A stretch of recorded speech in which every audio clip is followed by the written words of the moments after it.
Monsieur le Président, trop d'aînés ne peuvent prendre leur retraite au moment où ils l'avaient espéré. Selon une étude de la Sun Life, une majorité de travailleurs vont rester au travail bien au-delà des 65 ans. Pas par choix, simplement par manque de revenus. Les aînés ont perdu leur économie pendant la récession et ce gouvernement n'a aucun plan pour combattre la pauvreté chez les aînés.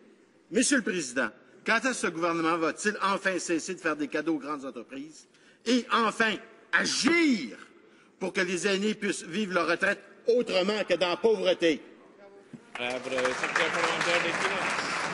Merci, Monsieur le Président. Et comme vous le savez, nous avons travaillé dur pour accroître la sécurité de la retraite des Canadiens, en particulier pour nos aînés. Par exemple, nous avons réduit de plus de 2 milliards de dollars les impôts des aînés et des retraités, notamment en permettant le fractionnement de revenus de pension. Nous avons restructuré le cadre régissant les pensions sous réglementation fédérale afin de mieux protéger les retraités.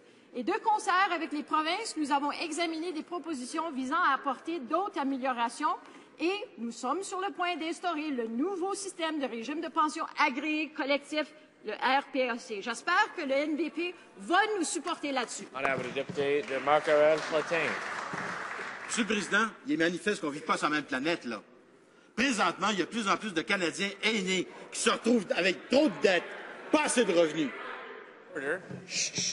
Order. L'honorable député de Makara-Fortin. Présentement, de plus en plus d'aînés, ça veut dire être de plus en plus pauvres. La réponse des conservateurs est bien simple. Laissez le marché financier s'occuper de garantir les régimes de pension pour les Canadiens. C'est ça, votre réponse. On sait où ça a mené, ça, pendant la récession. Ça a mené à des pertes de revenus en raison des marasmes du marché financier. Quand est-ce, Monsieur le Président, le gouvernement va soutenir enfin les Canadiens, puis doubler le régime de pension du Canada et du Québec? Maintenant! Comme j'ai dit avant, Monsieur le Président, nous travaillons continuellement pour aider nos aînés. Nous avons mis d'avance plusieurs projets de loi qui, comme on le sait, le NPD a voté contre. Nous continuons, comme les gouvernements provinciaux, de nous pencher sur la réforme du régime de pension du Canada. Mais comme beaucoup de provinces, nous partageons les soucis de petites entreprises et d'autres à l'égard de toute augmentation des coûts au moment où l'économie globale se rétablit à peine.